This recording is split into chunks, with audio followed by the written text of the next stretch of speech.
Right, welcome back, everybody. Let's talk about Eskom now. The North Gauteng High Court has issued summonses in a bid to recover billions of rands siphoned from Eskom.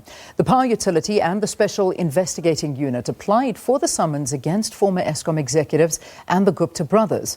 Approximately 3.8 billion rand was funneled from Eskom to the Gupta-family and their associates. Among the 12 defendants in the case is former Eskom Chief Executive Officer Molefe. Now, joining us now to discuss this further is the SIU spokesperson, Kaizer Kganyago. Kaizer, great to have you. Thanks for talking to us this morning. Good morning, Leanne, and good morning to your viewers. So the joint statement released by Eskom and the SIU says that the defendants, who are also former executives and board members, breached their fiduciary duty of good faith to Eskom. Perhaps you can tell us a little bit more about this. We are really clear about the fact that when we were investigating this matter, we found that there are people in different stages who have done something about this matter. Previously, we would look into the people who have signed and whatever, and we left the people who are in the boards who make some of the decisions that are done to effect whatever was happening. In this particular instance, we feel that their responsibility was to protect the interest of Eskom, which we believe that they did not do. All right. So, I mean, when we look at the amount of the individuals that have been named here, I mean, we already spoke to Molefe, who is a former Eskom CEO. We've got the former group executive, Marcelo Koko, former Minister of Mineral Resources, Mosebenzi Zwane, then the three Gupta brothers, Rajesh, Atul, AJ, and Salem Essa as well, included in all of this. Have they been contacted? What is the process going forward? Yeah, we have got proof of the transactions that were happening during the time when the Optimum coal mine was sold.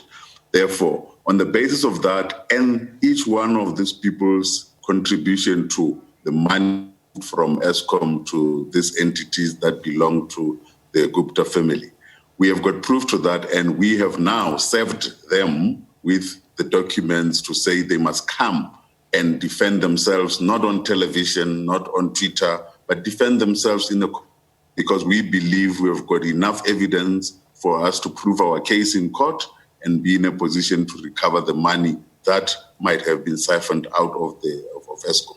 Yeah. So we know that the Guptas are based in Dubai. I mean, some are basically looking at it saying that they, are fugitives of justice. I mean, they have not come back into the country, and to try and get them back, I imagine, is going to be quite a mission indeed. Talk to us about that. How are you going to get them back to come and face the music?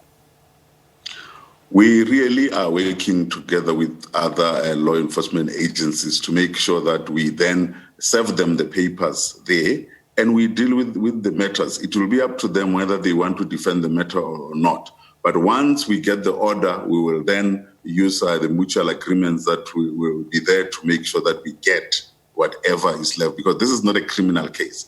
It's a civil case. We will be able, all we want is to recover the money, and we'll look at the assets that they might be having anywhere in the world for us to be able to try and get whatever we can get out of this and the other people who are in the country. Yeah.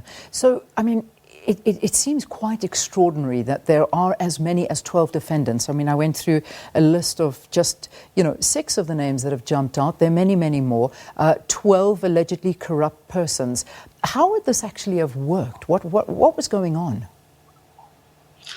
In our papers, we have put together the statements to indicate who did what at what point, because we have got to specifically indicate on what happened, who was signing what, who helped who to do whatever needed to be done.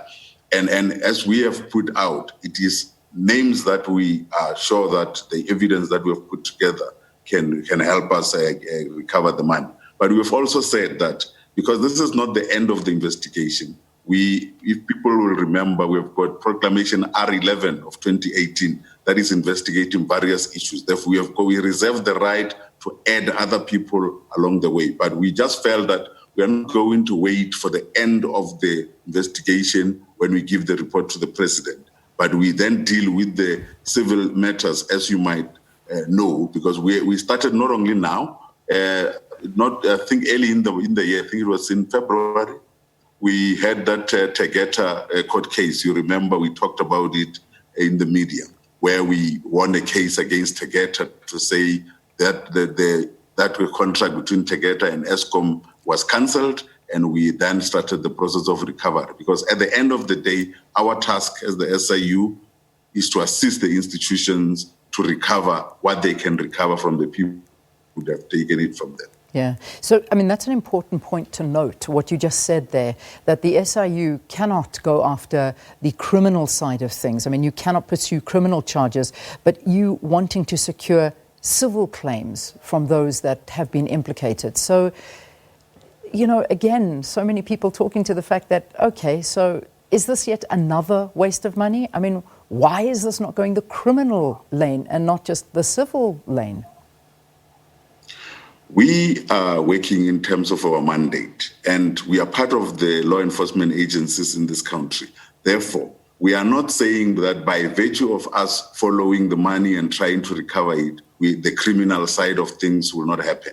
When we do our investigations, our task that we have got control of is the recovery part. That is the one that we're doing now. But from there, we have got to also make sure that when we find criminality, we then make references to the NPA. And in this particular instance, we have done the same to NPA. And then the other part is the issue of disciplinary. If people are still in places that we're investigating, we refer the disciplinary part to them so that our investigators can then serve as witnesses in those disciplinary hearings to be able to get to the bottom. Therefore, all of these three legs work together at different times because there are different people that are dealing with. We can only follow the one that we've got end-to-end control of, which is this one of civil action and trying to set aside contracts and recover the money. Yeah. What other claims of damage is the SIU and Eskom bringing before the court besides the unlawful payments made to the Gupta-family company Trillion? Yes, we're dealing with the contribution of these people in the issue of the sale of Optimum coal mine, and the issue of Trillion for now. Yeah. Like I say, the investigation is still continuing. If we find other people, because there are instances we're still investigating the issues of Kusile, we're still investigating many other, the issue of the sale of diesel that was done during that period. And once those investigations progress, we'll be able to then give you further information about what our actions will be to other people that we might find. And like I always say, people always emphasize the names. We always say, we do not investigate people, we investigate processes. And while we do that, we find people and then we find the actions that they have done and we try and recover the money from those people. Yeah. Okay. So, I mean, we've seen some of the names, and these are big names. These are names that we have heard about for years. And I'm going to get to the length of how long it's taken to get here. But I just want to talk a little bit more about the fact that there was a joint statement from you that also said that there is a possibility that the power utility and the SIU would legally pursue more individuals and entities in the future. So the buck doesn't stop here, does it? There are a lot more people that could possibly be called and could fall. No, definitely. We are following a lot of leads in our investigation. When we get feedbacks, we can already see there are a lot of other people that are there that are going to follow up. And some of them are not even linked to this particular one that we're dealing with. We have got lots and lots of them because there was a lot of rot that was happening at Eskom at that point. And we are trying to make sure that we recover money that Eskom might have lost. And we are going to do that to all of the people that are there. They must be clearly aware that we are coming to recover from them. And the criminal side will also take its course at the time that it takes its course. Yeah. A lot of people are skeptical about this. I mean, this is 4 years down the line? That money's gone. That money's nowhere to be found. And that's what a lot of people are saying. How do you plan on retrieving this money now? It's taken so long. Unfortunately, when we do investigations, we cannot push them quickly because we just want to rush them and make mistakes and end up losing those cases in court. We had to get to the bottom of each and every issue that was there. And it's understandable that people are feeling the way they are feeling, but we have got to do what we have to do and make sure that we recover what we can recover.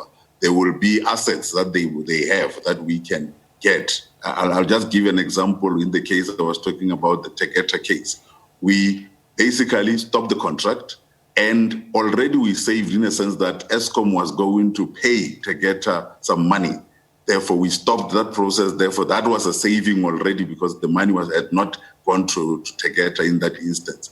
And now we're looking at what remains of this company so that we can get a share of it, and at least some of the money can be recovered. And I think the same will apply in this particular instance. Yeah. Well, I mean, you know, the other issue is just getting back to serving papers on the likes of the Gupta family, who they even failed to appear or show up when it came to the State Capture Commission of Inquiry. And there was a big song and dance. Nothing ever came of that. And once again, there is a sense of despondency amongst South Africans that there is always talk and there is no action. Is this another case of lots of talk, no action? And not. What we have announced yesterday is action. We have served the papers in the High Court. This matter is going to sit in the High Court. It's not just about talking about it.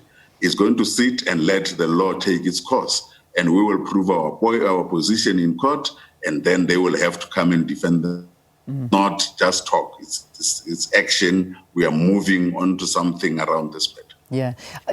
I want to get back to retrieving the actual money. How does something like that work? I mean, it's not as simple as doing an EFT into the country's account. You know, there's obviously a lot of work that goes into this to try and retrieve this massive amount we're talking about. I mean, 3.8 billion rand, if not more, and that's the money that we're looking at. How is this retrieved in these kind of cases? It is a very difficult thing to do, but once we go through the courts and we get the order, therefore we will get all the agencies like the Asset Forfeiture Unit and all the other agencies that are involved to assist us in getting the money back to Eskom. If it is in a form of assets, those assets will be freezed and then taken over by by Eskom and so on. But that is the process that will only happen or unfold after the court case have been finalized, and we are hopeful that the court case will happen quickly, and then we'll be in a position to get whatever we are pleading for. Yeah, yeah. I want to get back to the Guptas, and the reality to try and get that family back into a court of law here in South Africa is going to be a very, very difficult task, and it's already proved to be that. What happens? I mean, working with authorities in Dubai, because that's where we believe that they are, and the South African authorities here, how does it work? How will they get to face these charges? I mean, being served is one thing, but getting them back into the country is another thing. I know you touched on this, but perhaps you can let us into a little bit of the work behind the scenes to try and finally see a bit of justice of all these accusations that have been leveled against them. You will remember, Leanne, I think it was in December, the Minister of Justice, together with the head of the SIU and the head of the NPA and others, went to Dubai to try and negotiate a legal mutual assistance between the two countries so that we are able to then assist each other when it comes to legal matters. And those are the issues that are happening behind so that people are able to then deal with those issues so that when the time comes for us to need that assistance as the country, that mutual legal assistance, we'll be able to have this agreement signed and we are able to work with each other on this matter. investigations. Yeah, I want to also bring into question the response from Matselo Koko, one of the former group executive. He took to Twitter yesterday, and I'll quote what he had to say. He came here and said, "What a horrific blunder and a bad publicity stunt by Eskom and the SIU. I'm reminded of similar summonses I received from the Helen Suzman Foundation and Magda in November 2007, which came to naught." He concludes by saying the latest summonses by Eskom and the SIU will come to naught. You know, this is just one example of the defiance that we have seen. And I mean, we have had Matselo Koko here on the program. We've had Brian Molefe here on the program, still defending their innocence. And they say that they have done nothing wrong and that no justice will come out of this for them either. What do you make of a response like that? It is very disheartening and sad to have people use social media for that purpose. In this particular instance, we are not using social media. Come and say all of those things. Defend yourself in court papers and present yourself to court, because this is a formal process. Whether you say whatever you say in the public space, it doesn't make it. We have served the summonses, let them come and defend themselves, because there we are not making general statements, we are making facts that we have put together, and they must counter them with facts. Yeah. You know, again, I also talked to the SIU saying that they will investigate other contracts at Eskom. This under the proclamation of R11 of 2018, I think somewhere along there. Let me just have a look. And will terminate contracts if any foul play is found. Can you tell us a bit more about that? Yes, we got the proclamation in 2018, which is proclamation R11 of 2018, and it gave us a lot of contracts that we needed to look into, and we started looking into those contracts. One of the contracts that we were looking into was the 1 year Kusile, which I've talked about. We are still investigating around those issues. There are contracts about when they purchased some diesel and some coal contracts. One of them will be the Tegeta one that I was talking about earlier on. And everybody knows that we took that matter of Tegeta contract to court already, and we have been granted the court order to terminate that contract, and we have dealt with it, and it's out of the way. We are now trying to recover the difference of what Eskom would have paid at that point, and we are looking at different contracts and different areas in relation to the others, and this one of Optimum is one of those that we are following up. All of these contracts are inside this R11 of 2018. Therefore, we are taking it bit by bit so that we do not have to do all the investigations and submit. Therefore, we are working very closely with Eskom and looking at all the contracts that were entered into irregularly in terms of this, in terms of how the decisions were made and so on. And where we find that decisions were not made in a correct manner, we apply to our courts and we terminate these contracts and make sure that we move forward. And you might have seen there are so many contracts that have been terminated so far. I just want to talk to the reaction of South Africans, Kaizer, and it's not a good reaction at the moment, because a lot of people are thinking, there's something about the timing. Are we trying to divert attention from the PPEs? Why now? Why has it taken 4 years to make this announcement? I know you said that it takes time to do these cases, but 4 years when the evidence that's been given at things like the State Capture Commission could have maybe sped it up for you. You know, some people are very, very skeptical, and rightly so, unfortunately, because a lot of the times we are let down by these processes and we never, ever see results. As it stands right now, nobody is behind bars or nobody's been held accountable for the rampant corruption and money loss that's taken place in this country.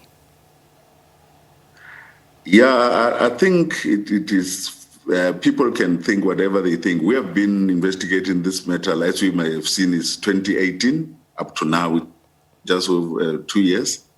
And we have shown results in relation to what we are able to do. We have made sure that we give the public result. We are not at any point trying to divert attention from the PPEs We have come out very clearly about what we are doing around the PPEs. We have given people information since this matter of the proclamation came up. And we are clear. We are going to follow those issues of the PPEs, and people that have done wrong will be dealt with. If there is a need for us to recover money, we will do so. But we are also doing other work in many other. It's not only the issue of Eskom, issues of water affairs, there are issues of the SABC itself. For an example, with the SABC, there was a contract of vision view that we set aside, that we save the SABC money. Therefore, we are moving with other things over and above the new ones that are coming, which is the PPEs. Therefore, we will have to prove ourselves to the public. All right, Kaizer, let's just finalize this in terms of timing on all of this. So, as you say, these defendants have been served, so 12 of them so far, perhaps more. How long does this process take now, and what happens next? Yeah, obviously now the matter is in the hands of the courts, and the court will then use their processes as they always do, because people have to respond, and there will be given times, and there will be case management, and at the end, the case will then have to sit. But now the matter is out of our hands into the court system, and we will await whatever processes they have got to go through. Kaizer, thanks for updating us here on the program. That's Kaizer Kganyago. He's from the SIU, and he was talking to us about their and Eskom's attempt to recoup billions of rands that were stolen. Papers have now been served on the likes of former Eskom CEO Brian Molefe, Motshelo Koko, former Minister Mosebenzi Zwane, the Gupta brothers, Salem Essa, just to name a few. So they now, of course, in the hands of the courts, and let's see what comes of this one. All right, it is